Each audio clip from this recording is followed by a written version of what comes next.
Hello, everybody, and welcome to Taking Control, the ADHD podcast on True Story FM. I'm Pete Wright, and I'm here with Nikki Kinzer. Hello, everyone. Hello, Pete Wright. Okay, it's a big day, Nikki. It's a big day. It's a big day. We are co-authors. We are. We've been talking about it. So far. But this is the day, as the public hears this episode, we are just under a week from the actual release date of our book, Unapologetically ADHD. And what we decided to do, to give you a taste, because we're also podcasters, is for the next 5 weeks, we are going to be talking about some concept from the book to give you an idea of what the book is about. That's right. Because we would love you to buy the book. We'd love you to check it out and see if it helps you, because we think it has an interesting set of perspectives, and we're proud of it. So that's what we're going to do. Today, we're talking about how ADHD impacts planning, because the book is fundamentally a planning book. We're going to read a little bit each week. We're just going to share. We're going to share. And we hope that is interesting, whether you want the book or not. We hope that the concepts are interesting to you and that you stick around and stick through it and ask questions, just because we're excited about it. We're nerds about it right now. That's right. So true. It's a pretty book, and it's about to be in our hands. And actually, we're very excited. Maybe by next week, but probably the week after, as we record this, we will have the pre-shipped copies in our hands. And Can you imagine? That's weird. Right now, That's we just really have the PDFs. So anyhow, here we are. That's what we're going to talk about. You can learn more about us at Take Control ADHD everywhere you can find us. And we would love you to do that. And we will be posting some more stuff. Nikki and I, we made reels together. We made reels, and they're awesome, and they're funny. Oh my God. And we did a bonus show, too, that people need to know about that is for Patreon members. So if you're interested in learning more about behind the scenes and how the book came together, we did a really fun show around that, too. I'm going to skip all the other stuff. You don't need to know any of the other stuff. Let's just get right into it. We're talking about the book. Let's talk about the book. All right.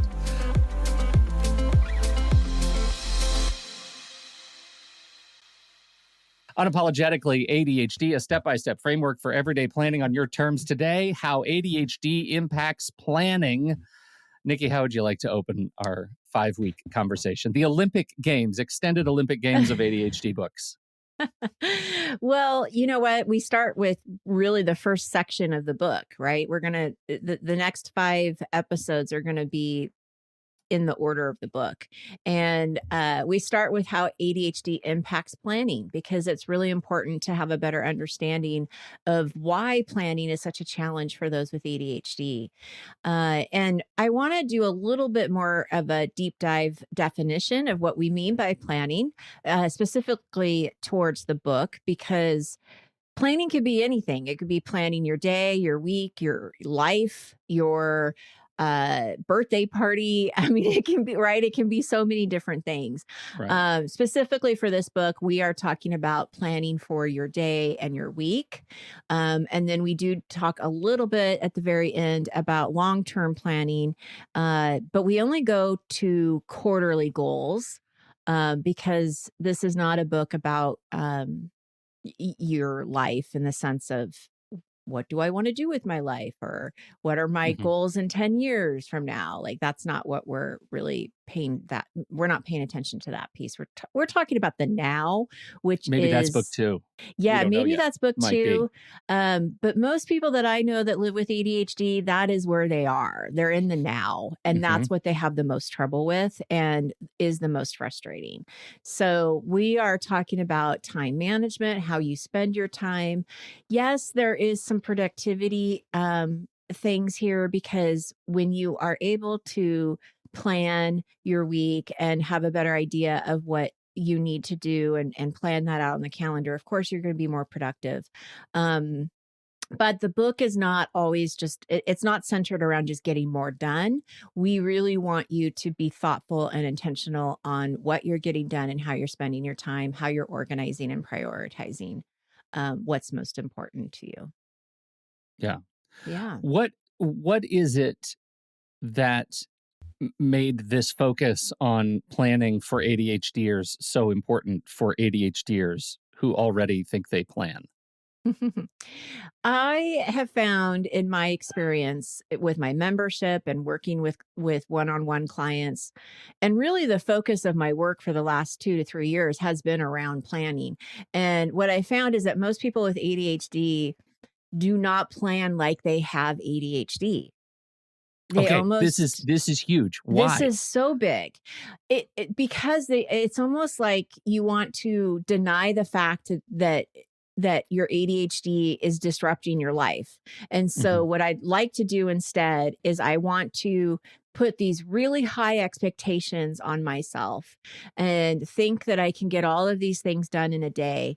But then I get disappointed, and then the shame starts to happen where, why can't I do this? And you start comparing yourself to everybody else thinking that they can do this, but really you don't know if they can do this or not. Like, Mhm. you're not walking in anybody else's shoes to figure out how much stuff they're getting done on their to-do list.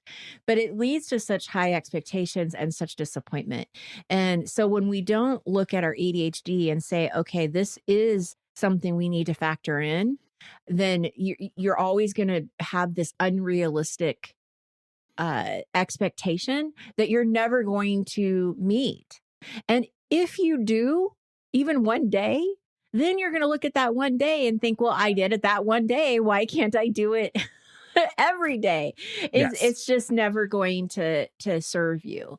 And Well, so, not to ignore the fact that all the planning, like how to plan, how to get things done, getting things done, like all the resources for planning assume you don't have ADHD. So why right. would you plan like you have ADHD when you've been taught time and again by people who don't, And right? this is why we wrote the book. Yeah, this is why we wrote the book, and this is why it's so important that we at least throw out all the ideas of planning and say, look, what happens if you sit down and just sit in the space where you are aware of your own ADHD before you start planning your day and your week and your Yes. month and your quarter? What would that be Yes. like if What you would that did be that? like? If you just knew Yeah. up front that it might be different for you? Yes. What kind of permission would you have to give yourself? What sort of patience would you have to give yourself to Hmm. plan like that? And that's what I mean. That's really the intention. So let's talk about the big three, can we? The big three um, Yes. tools. Their executive functions is basically Hmm. what we're talking about. So ADHD is challenged with having these set of cognitive abilities that is known as executive function. So probably once you were diagnosed with ADHD, you heard this word, what are executive functions? And basically they're the mental skills that help us manage our daily lives. So the ones that impact planning specifically are organization, prioritization, time management, distractions, working memory, adaptability, set shifting, and emotional regulation. So these are all things that we talk about in the book. But what I want to focus on are these three today: organization, prioritization, and time management, because these are the three areas that we talk a lot about in the book and giving you different ways to figure this out, with your ADHD, planning with your ADHD. So, with organization, planning, we are organizing your projects and tasks. And what we want to do is break them down into actual steps.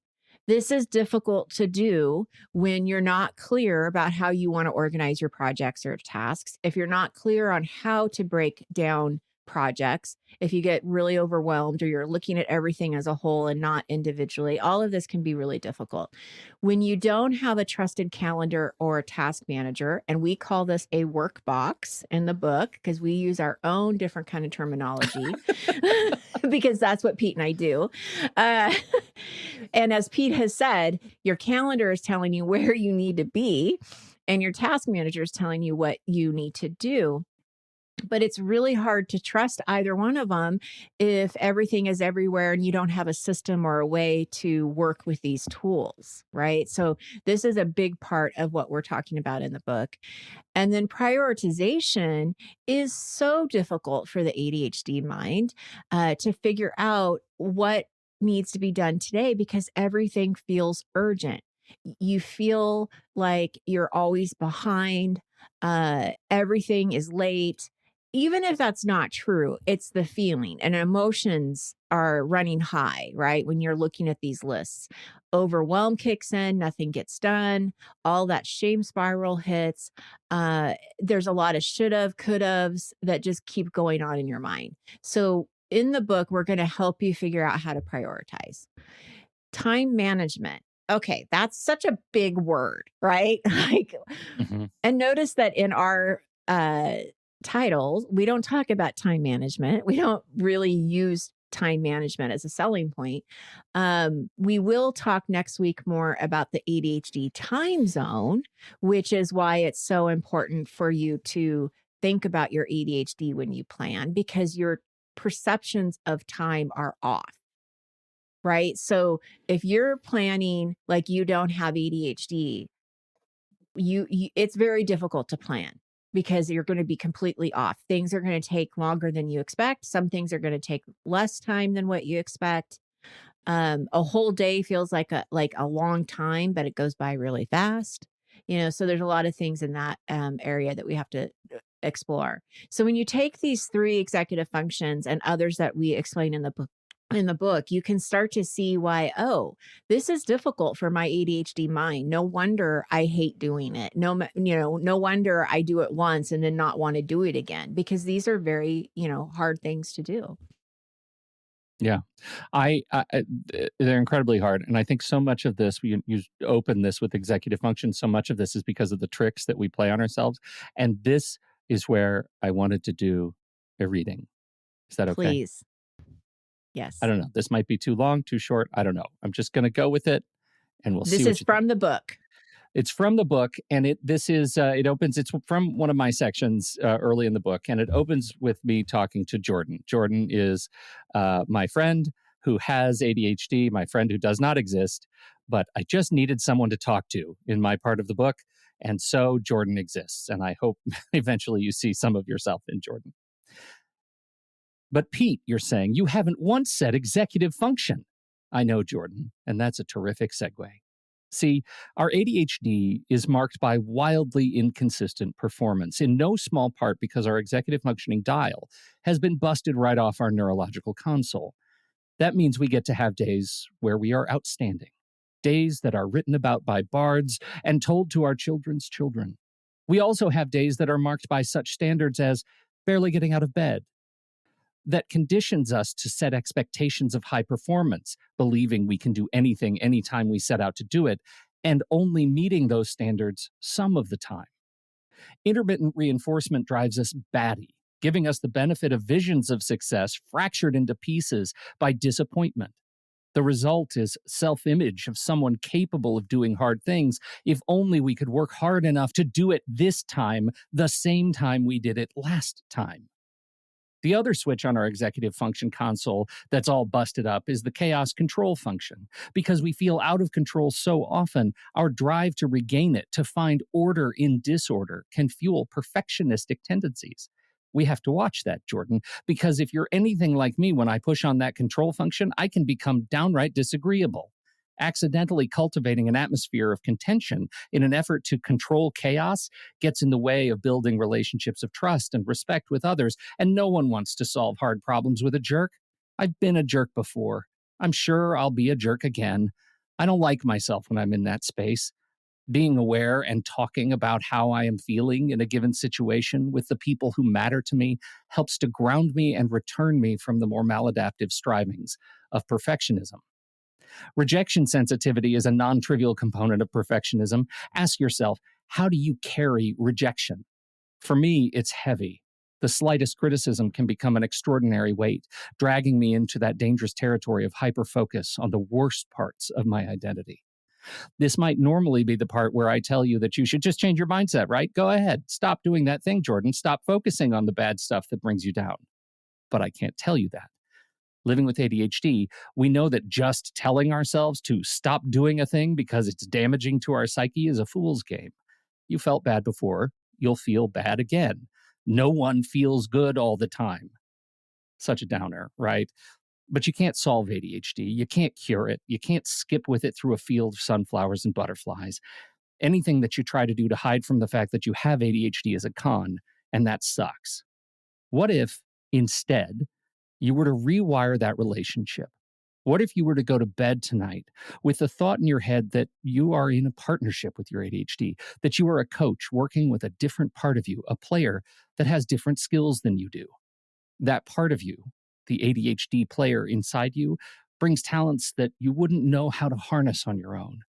Your job becomes not one of stamping down on that part of you, distancing yourself from the player forever. Your job is to nurture them, cultivate them, celebrate their victories, and thoughtfully coach them through their troubles. Mm. What do you think? Was that I okay? love it. I love it. And I hope everybody else loves it too. It's fun. It's beautiful. And you're such a great writer. And it brings such life to the book. So yes, that's a piece that you have to look forward to. It's It gets wonderful. to the thing that it drives me batty about what we were talking about. It's and why planning is so hard for me. It's because those dials are broken, right? It's the Yeah. experience of, having to balance my own inner perfectionistic tendencies Mm-hmm. against a scale that was not created for me, For you. Yeah. Right. right? Right. That's Yeah. that's the hard part. Yeah. That's the trick that our brains play on us. And that's what we have to rewire. We have to rewire it. And we also, I mean, that's why the book's title is Unapologetically ADHD, because we want you Mhm. to start living your life without having to apologize for who you are or how you like to work, or that you do get distracted every once in a while or all the time, like whatever it might be, on if it's a great day or a bad day, right? So Mhm. yeah, absolutely. I love how your stories tie into the message of the book, and how the it's great. It's great. But I do want to talk about this because I think you're teasing your way into radical acceptance, right? Which is about this experience of how we see ourselves. Yes. And, this was really important for me to put in the book because I was inspired by a book that I did a book club on, from Sari Solden and Dr. Michelle Frank, A Radical Guide for Women with ADHD. And they talk about radical acceptance. And I was really touched by that book. It really resonated a lot of different ways with the women that I had done the book club with. And I wanted to put something in this book about radical acceptance, because that's really what we're asking when you're saying you're going to be unapologetically ADHD. You're radically accepting something. And the definition of acceptance, of just acceptance, is the action of consenting to receive or undertake something offered.